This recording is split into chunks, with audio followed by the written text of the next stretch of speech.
Ezra Pound, Arnold Dolmetsch. That is the whole flaw of impressionist or emotional music, as opposed to pattern music. It is like a drug.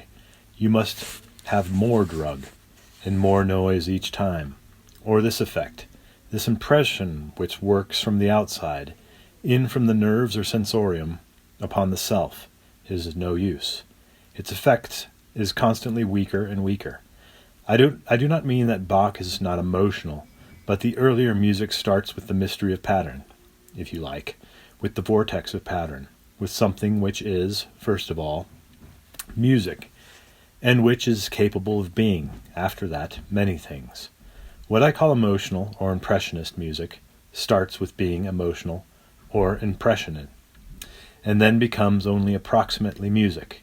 It is, that is to say, something in the terms of something else. If it produces an effect, if, for sounding as music, it moves at all, it can only recede into the original emotion or impression. Program music is merely a weaker, more flabby, and descriptive sort of impressionistic music, needing perhaps a guide, an explanation.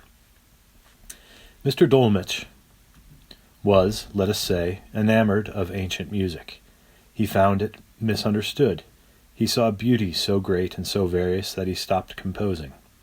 He found that the beauty was untranslatable with the modern instruments. He has repaired and has entirely remade ancient instruments. The comfort is that he has done this not for a few rich faddists, as one had been led to suppose. He makes his virginals and clavichords for the price of a bad or very bad piano. You can have a virginal for £25 if you order it when he is making it a dozen. You can have a clavichord for a few pounds more, even if he is not making more than one. My interest in these things is not topical. Mr. Dolmetsch was a topic some years ago, but you are not au courant, and you do not much care for music unless you know that a certain sort of very beautiful music is no longer impossible. It is not necessary to wait for a great legacy, or to inhabit a capital city in order to hear magical voices. In order to hear perfect music, which does not depend upon your ability to approximate the pianola, or upon great physical strength. Of the clavichord, one can only say, very inexactly, that it is to the piano what the violin is to the bass viol. As I believe that Louis and Picasso are capable of revitalizing the instinct of design, so I believe that a return, an awakening to the possibilities, not necessarily of old music, but a pattern music played upon ancient instruments, is, perhaps, able to make music again a part of life, not merely a part of theatricals. The musician, the performing musician as distinct from the composer, must again be an interesting person, an artist, not merely a sort of manual Montague or stage hypnotist. It is, perhaps, a question of whether you want music, or whether you want to see an observed personality trying to dominate an audience. I have said little that can be called technical criticism. I have perhaps implied it. There is precision in the making of ancient instruments. Men still make passable violins. I do not see why the art of beautiful keyed instruments need be regarded as utterly lost. There has been precision in Mr. Dolmetsch's study of ancient texts and notation. He has routed out many errors.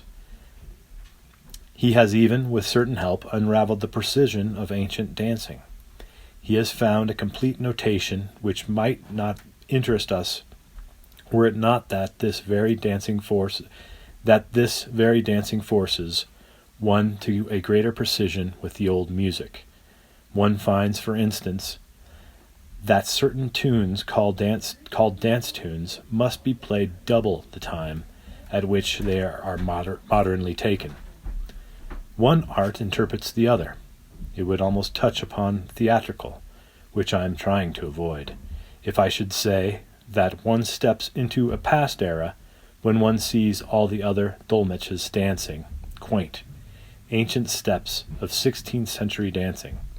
One feels that the dance would go on even if there were no audience.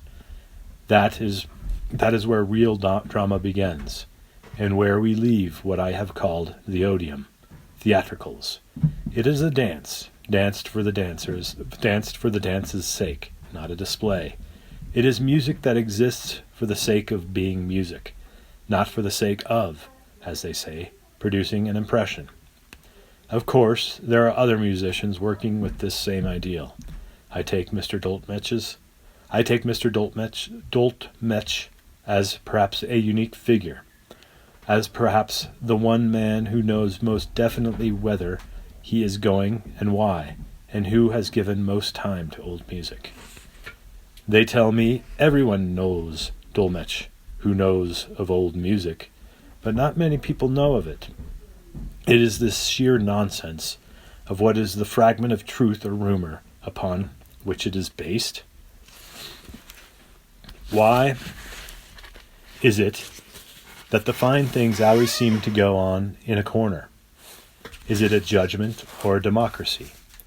Is it that we have once been the pleasure of the many, or the pre-Cromwellian many has been permanently swept of life?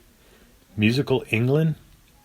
A wild man comes into my room and talks of piles of tortoises in a boat, a sort of shop-house boat east of Kashmir. His talk is full of the color of the Orient. Then I find he is living over an old clothes shop in Bow. And there they seem to play all sorts of instruments. Is there a popular instinct for anything different from what my ex-landlord calls the 4-hour touch? Is it that the aristocracy, which ought to set the fashion, is too weakened and too unreal to perform the due functions of aristocracy? Is it that nature can, in fact, only produce a certain number of vortices? That the quattrocento